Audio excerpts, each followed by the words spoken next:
So hello, welcome back guys. हम फिर से आज आप कंप्यूटर एप्लीकेशन के ऊपर एक न्यू वीडियो लेके आए हैं। लास्ट वीडियो में हम लोग ने बात किया था principle of object oriented programming. ठीक, इस वीडियो में हम लोग बात करने वाले हैं टोकन्स एंड वेरिएबल्स के ऊपर।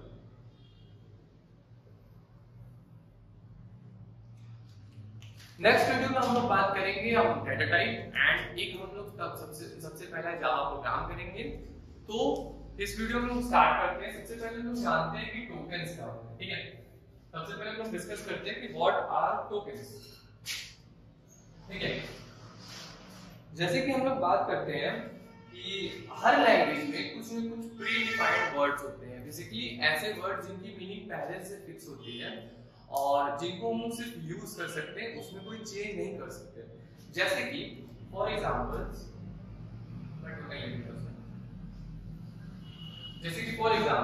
अगर मैं इंग्लिश में लिखता हूं, एक सेंटेंस लिखता हूं कि आई लाइक प्रोग्रामिंग,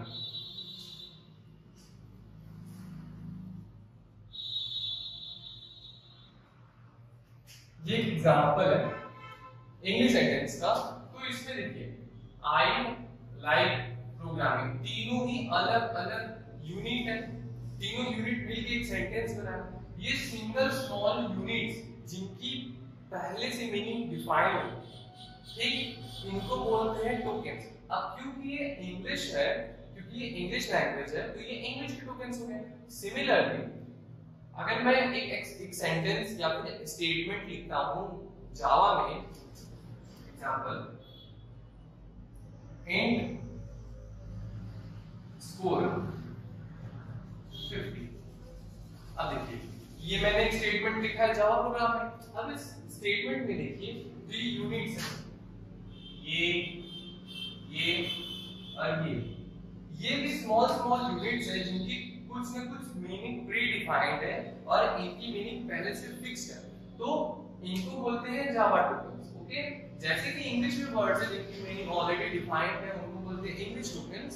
वैसे ही जावा में कुछ वर्ड्स हैं जिनकी मीनिंग पहले से डिफाइंड है, उनको बोलते हैं जावा टोकन्स। ठीक, देखिए जावा टोकन्स जो होते हैं ना, basically they are the smallest unit of a Java program which Java compiler used for construction of expression and statements। अच्छा, ये देखिए ये तो हमारा स्टेटमेंट हो गया, ये जावा स्टेटमेंट हो गया।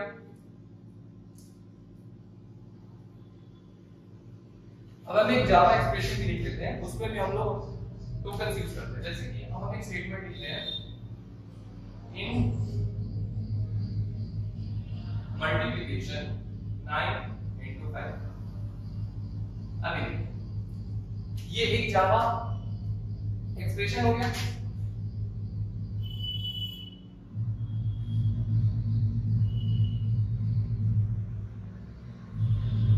अभी देखिए इस जावा एक्सप्रेशन को अगर मैं छोटे छोटे पार्ट्स में तोड़ दूं तो इसमें मेरा एक ये पार्ट हो जाएगा, एक ये पार्ट हो जाएगा, एक ये पार्ट हो जाएगा और इसमें एक ये भी आ जाएगा। ठीक है, ये डेटा टाइप है, इसको हम लोग आगे के वीडियोस में डिस्कस करेंगे।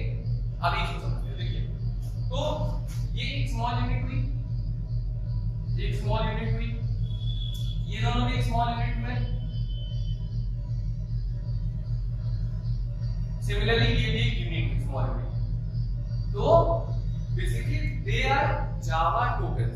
आप ये बात समझिए कि जावा टोकन्स जो होते हैं, they are the smallest unit of a Java expression और जावा स्टेटमेंट। ओके, क्या मैंने बोला? Java tokens are the smallest unit which have a predefined value and they are used in Java statement or a Java expression। ठीक है, अभी देखिए हम लोग Java token समझ लिए, अब हम लोग आगे डिस्कस करते हैं। देखिए अब टोकन्स में भी कुछ टाइप्स होते हैं।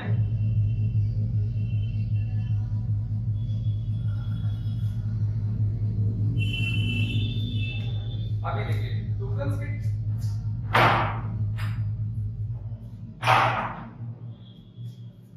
टोकन्स की हम लोग बात करते हैं। सबसे पहले आता है रिजर्व टोकन्स।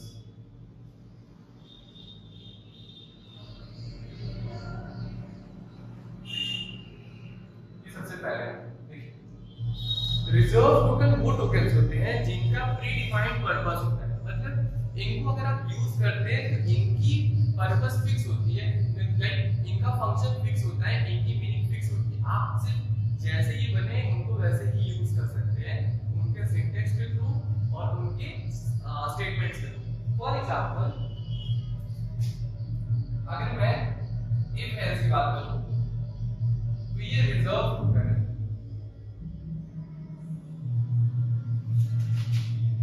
ये रिजर्व टोकन है,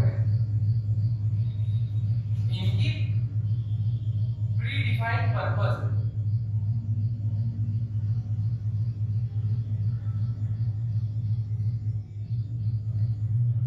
सिंपल सी बात है, रिजर्व टोकन्स वो टोकन्स होते हैं जिनकी वैल्यू पहले से, जिनकी मीनिंग पहले से डिफाइंड होती है, उनका पर्पस पहले से डिफाइंड होता है और उनको जैसे वो बने हैं बस उन लोग सिमिलरली यूज कर लेते हैं। ठीक, आई होप आप लोगों को रिजर्व टोकन समझ में आ गया होगा। अब हम लोग सेकंड पॉइंट की बात करते हैं, आइडेंटिफायर।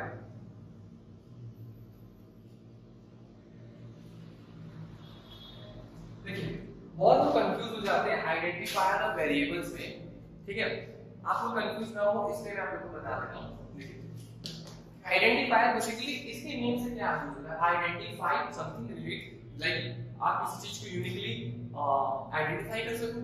जैसे कि रियल वर्ल्ड में हम लोग बात करें तो रियल वर्ल्ड में हम लोग हर एक पर्सन का डिफरेंट डिफरेंट नेम होता है ताकि हम लोग उनको यूनिकली आइडेंटिफाई कर सकें। सिमिलरली प्रोग्रामिंग में भी हम अपने क्लास, मेथड और वेरिएबल्स को एक डिफरेंट डिफरेंट नेम देते हैं ताकि हम लोग उनको यूनिकली आइडेंटिफाई कर सकें और उस नेम के रिप्रेजेंटेशन को बोलते हैं आइडेंटिफायर। मैंने क्या बोला, मैंने बोला कि जब हम किसी वेरिएबल, क्या बोला मैंने, कि जब हम किसी वेरिएबल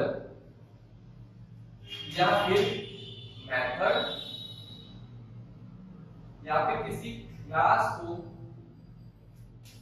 नेम के थ्रू रिप्रेजेंट करते हैं तो उसको बोलते हैं आइडेंटिफायर। समझ में आया?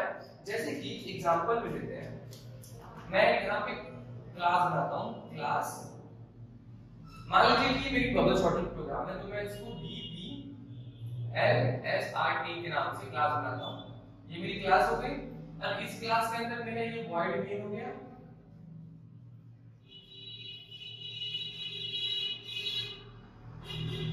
और ये मेरा कोड, इसके अंदर मेरा कुछ कोड हो गया, ये मेरा कुछ कोड, ठीक है।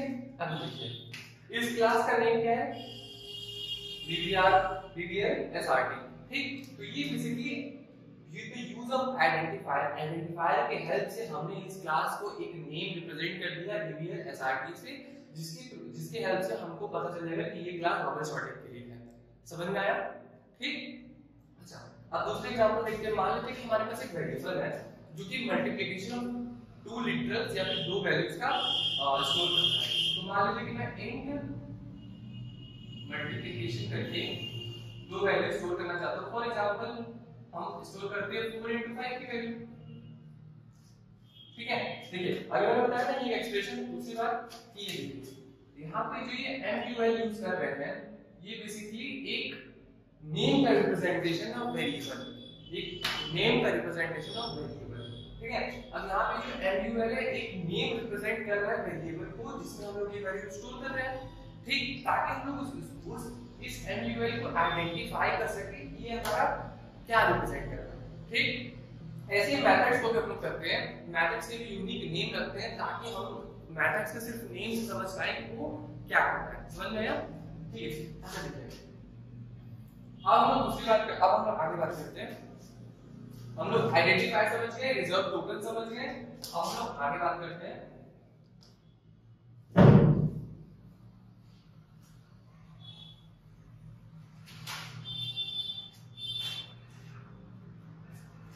अब हम लोग बात करते हैं लिटरल्स की।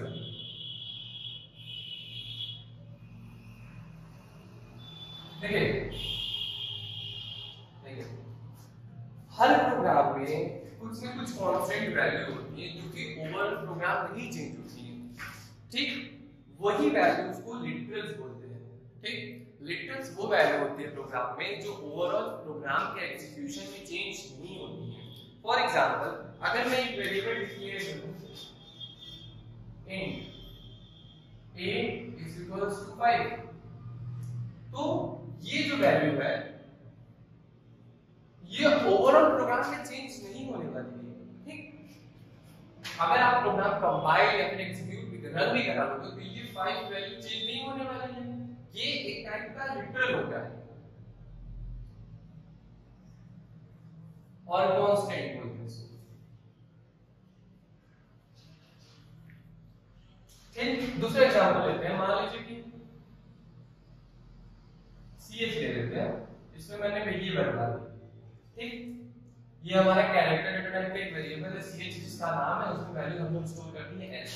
तो ये जो s वैल्यू है ये ओवरऑल प्रोग्राम में कभी भी चेंज नहीं होने वाली है। तो ये बेसिकली एक कांस्टेंट है ओवरऑल प्रोग्राम के लिए। तो इस तरह के कांस्टेंट को जिसकी वैल्यू ओवरऑल प्रोग्राम में चेंज नहीं होने वाली है उसको बोलते हैं हम लोग लिटरल्स। समझ में आ गया? देखिए एक और एग्जांपल लेते हैं।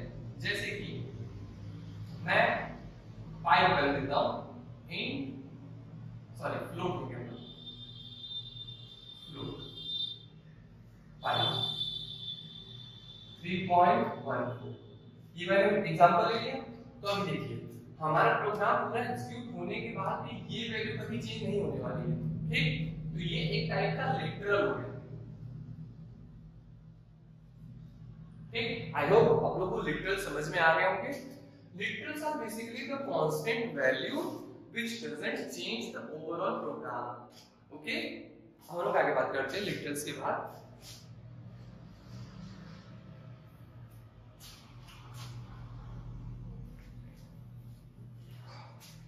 अब हम लोग बात करते हैं ऑपरेटर्स।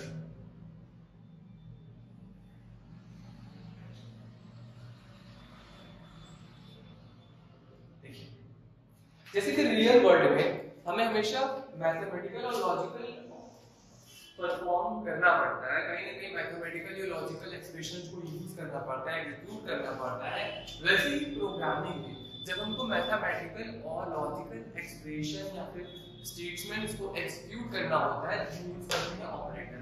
ठीक, देखो ऑपरेटर क्या होते हैं? सिंबल्स होते हैं। कैसे सिंबल होते हैं? Mathematical symbol.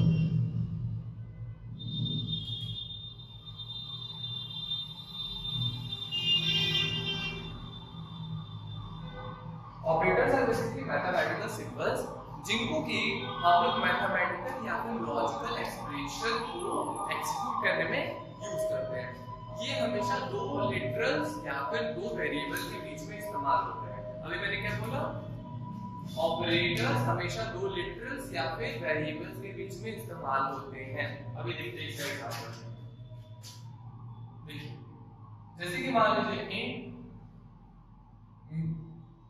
अगर मैं मान लूं सम 4 + 5, ये मैंने कर लिया। ठीक, तो अभी देखिए यहां पे ये मेरा ऑपरेटर है, ये मेरा ऑपरेटर और ये जो दो वैल्यू है ये हमारी लिटरल्स है। समझ में आया? ठीक, और यहां पे ये एक मैथमेटिकल ऑपरेशन है हमारा जिसमें हम लोग इसका यूज कर रहे हैं। ठीक, अच्छा अब दूसरा प्रोग्राम देखते हैं। जैसे कि मैंने आप लोग एक अब ये फैंस मैंने आप लोगों को नहीं पढ़ाया, बट मैं एक्सप्रेशन एक लॉजिकल एक्सप्रेशन लिखता हूं कि if 2 modulus n modulus 2 = 0। Basically इस लाइन का ये मतलब है कि इसको हटा के मैं लिख देता हूं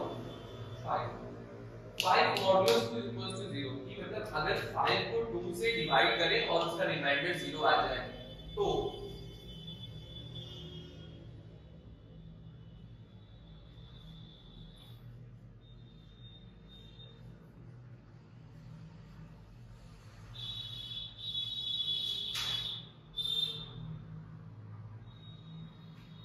बेसिकली इस टाइम का ये मतलब है कि अगर मैं 5 को 2 से डिवाइड करूं और उसका रिमाइंडर 0 आ जाए तो मुझे प्रिंट करके देगा इवन।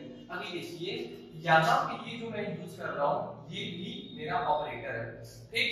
तो मेरे मैथमेटिकल और लॉजिकल एक्सप्रेशन में मैं अपने ऑपरेटर की हेल्प से उनको परफॉर्म कर सकता हूँ। ऑपरेटर क्या होते हैं? ये ऑपरेटर बेसिकली मैथमेटिकल सिंबल होते हैं जो कि मैथमेटिकल और लॉजिकल एक्सप्रेशन को एग्जीक्यूट करने में हेल्प करते हैं, ठीक है। अभी हम लोग आगे ऑपरेटर्स की टाइप्स पढ़ेंगे। ऑपरेटर्स की टाइप्स हम लोग नेक्स्ट वीडियो में हम लोग ऑपरेटर्स के टाइप्स और डेटा टाइप्स पढ़ने वाले हैं, ठीक है। अभी हम लोग ऑपरेटर समझ गए, अब हम लोग आगे बढ़ते हैं। अब आता है सेपरेटर। देखिए सेपरेटर के बारे में लोग बहुत कम डिस्कस करते हैं बिकॉज़ वो हम लोग समझते हैं कि हम लोग नोन है, बट अपने उस पे हमें ध्यान देना चाहिए। जैसे कि हम लोग जावा का प्रोग्राम लिखते हैं क्लास ABC और यहाँ पे मैं अपना वॉइड मेन बनाता हूँ। अब इस वॉइड मेन के अंदर मान लीजिए मैंने कुछ कोड लिखा है और ये मेरा कोड बन गया, ठीक है। अभी देखिए इस कोड में जो मैंने ये यूज किए हैं और ये यूज किए हैं, ये भी तो एक टाइप के टोकन्स ही हुए ना, इनकी भी तो मीनिंग पहले से डिफाइंड है। देखो इनको कहते हैं सेपरेटर्स। क्या बोलते हैं? सेपरेटर्स। सेपरेटर्स क्यों यूज करते हैं और क्या रीजन इनको बनाने का?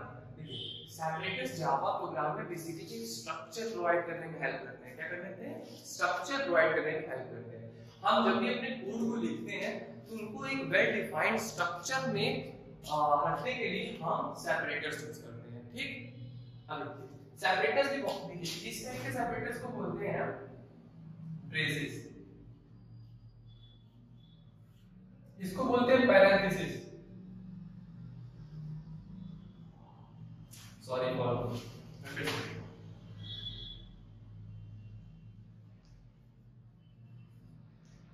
ठीक। देखिए और एक और टाइप के सेपरेटर होते हैं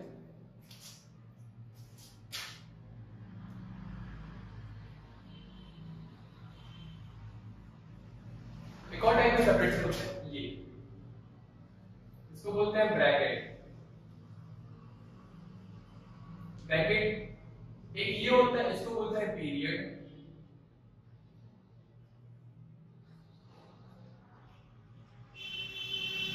ठीक, और एक ये होता है, इसको बोलते हैं सेमीकोलन। ठीक, तो ये बेसिकली हमारे जावा प्रोग्राम के स्ट्रक्चर को डिफाइन करने में हेल्प करते हैं सेपरेटर्स, ठीक है। तो इतने हमारे टाइप्स के हो गए टोटल्स। अब हम लोग बात करने वाले हैं आगे वेरिएबल्स के बारे में, ठीक है। अभी मैंने आइडेंटिफायर पढ़ाया, अभी वेरिएबल्स पढ़ाऊंगा, थोड़ा बहुत कंफ्यूजन होगा बट मैं आपको ट्राई करूंगा आपको नाम, ठीक है। अब हम बात करते हैं वेरिएबल, बिकॉज़ हम लोग सबसे ज्यादा प्रोग्राम में क्रिएट करने वाले हैं वेरिएबल, जिसमें कि हम लोग वैल्यू स्टोर करते हैं। देखिए मान लीजिए कि आपको अपने प्रोग्राम में यूजर से कुछ वैल्यू इनपुट करानी है, ठीक है। तो मान लीजिए यूजर ने इनपुट कर दिया 5 वैल्यू, ठीक है। तो इनपुट 5 वैल्यू कहीं जाके स्टोर होगी मेमोरी में। मान लेते हैं मैं मेमोरी बना लेता हूं, ये मेरी मेमोरी हो गई।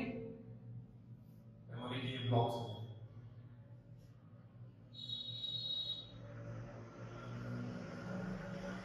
ये मेरी मेमोरी हो गई। मैंने यूजर से 5 वैल्यू इनपुट करा दी और ये मेरा 5 यहाँ पे आके स्टोर हो गया, ये वाला एरिया मैंने 5 मेरा यहाँ पे स्टोर है, ठीक है। ये स्टोर है, ये मेरा स्टोर हो गया 5 वैल्यू। तो यहाँ पे बेसिकली क्या होगा, मेरा मेमोरी एलोकेशन हुआ इस 5 वाली वैल्यू के लिए। यहाँ पे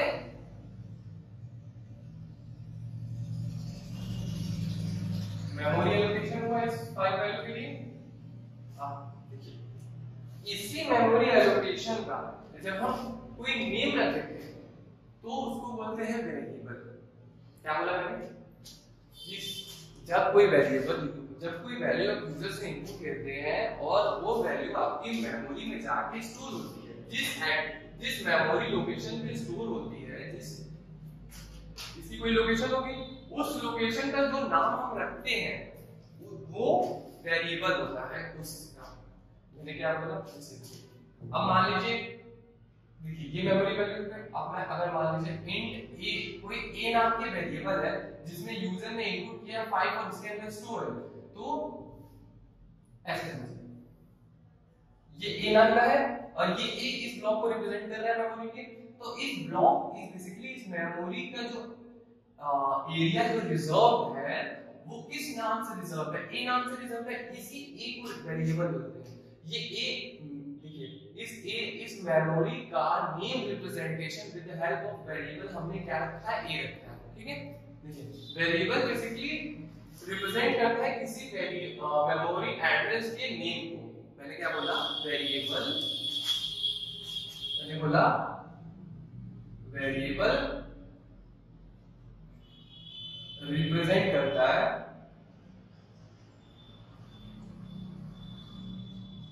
मेमोरी एड्रेस के name.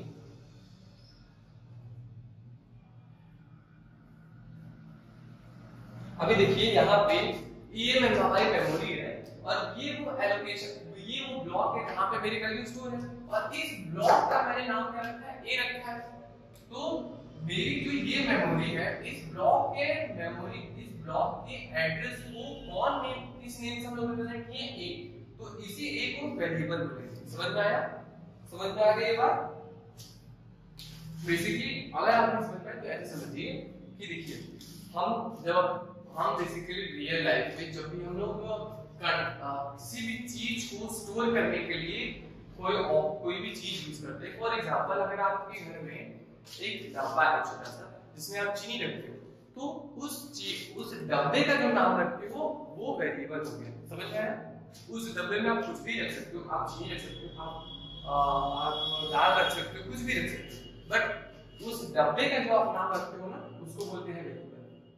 Variable is basically the name of the location where you store your data. समझ में आ गया ये बात? ठीक है, अभी देखिए वेरिएबल के भी तीन टाइप होते हैं। वेरिएबल के तीन टाइप होते हैं। पहला होता है लोकल वेरिएबल, दूसरा होता है इंस्टेंस वेरिएबल, तीसरा होता है स्टैटिक वेरिएबल। ये तीन टाइप होते हैं।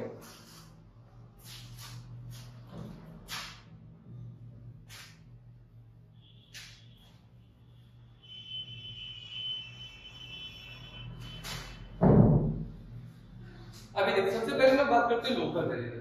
ठीक है, तो तीनों बार समझते हैं। एक मैंने क्लास बनाया, इस क्लास के अंदर मैंने वॉइड मेन बना लिया। अब इस मेन के अंदर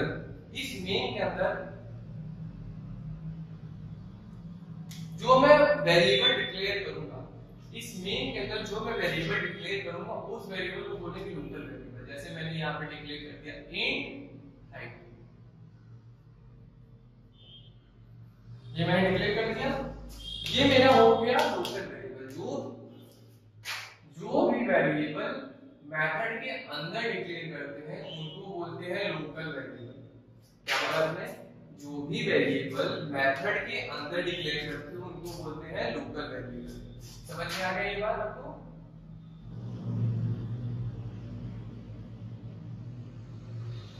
अभी ये समझ में आ गया। अब हम लोग बात करते हैं इंस्टेंस वेरिएबल। देखिए जो वेरिएबल मेथड के बाहर डिक्लेयर करते हैं उसको बोलते हैं इंस्टेंस वेरिएबल। अभी मान लीजिए जैसे मैं एग्जांपल लेता हूं, यहां पे मैंने बनाया इंट वेट, मैंने वेट लिया और इसमें लिख दिया 500। ठीक, तो ये हमारा मेथड के बाहर है। तो जो भी वेरिएबल मेथड के बाहर होता है उसको बोलते हैं इंस्टेंस वेरिएबल। समझ में आ गया ये बात? जो मेथड के अंदर है उसको लोकल वेरिएबल, जो मेथड के बाहर है उसको इंस्टेंस वेरिएबल।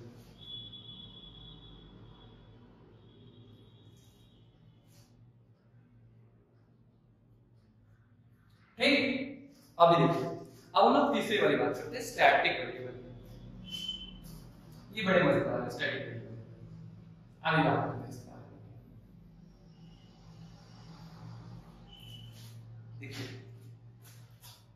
स्टैटिक वेरिएबल समझने से पहले हम लोग एक एग्जांपल लेते हैं। मान लीजिए एक क्लास बनाते हैं पर्सन नाम से, ठीक है। इस अगर एक क्लास पर्सन है तो बताइए इसकी डाटा क्या हो सकते हैं। इसकी डाटा में हम लोग उसकी हाइट लिख सकते हैं, हाइट लिख सकते हैं, इंट हाइट लिख सकते हैं, इंट ए लिख सकते हैं, ठीक है। एक और लिखते हैं इंट स्पीशीज, नहीं स्ट्रिंग स्पीशीज,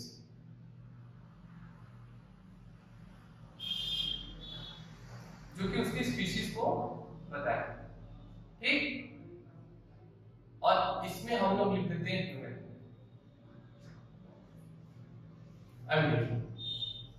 ठीक। अब हम इसके मेथड्स के बारे में बात करें तो मेथड्स में हम लोग वो इसके दो मेथड बना देते हैं, गेट हाइट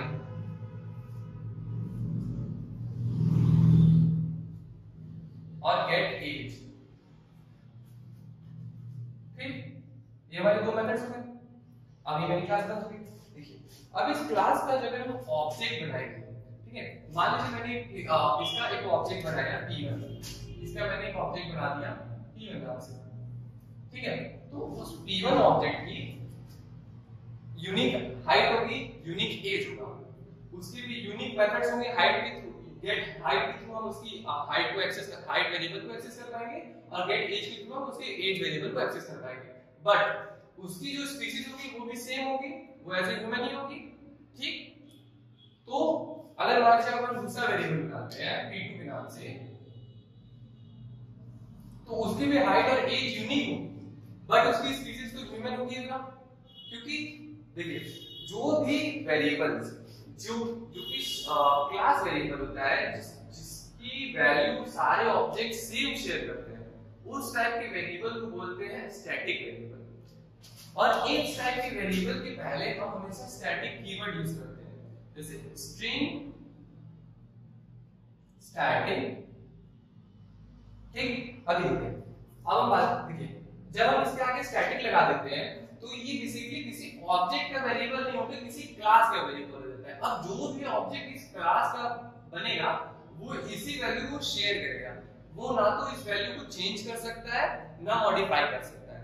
वो जो अगर मान लीजिए p1 ऑब्जेक्ट बना है तो उसकी भी स्पीशीज ह्यूमन ही होगी। अगर हाइट ऑब्जेक्ट, अगर हाइट बनी है तो हाइट उसकी चेंज हो सकती है, बट स्पीशीज उसकी चेंज नहीं हो सकती है। तो जो भी वेरिएबल जिसकी वैल्यू सारे ऑब्जेक्ट शेयर करते हैं उसको बोलते हैं स्टैटिक वेरिएबल, ठीक है। ये हमारे तीन टाइप के वेरिएबल्स हो गए। नेक्स्ट वीडियो में हम लोग बात करने वाले हैं डेटा टाइप्स, और हम लोग ऑपरेटर्स के ऊपर और डिस्कस करेंगे, ठीक है। Thank you.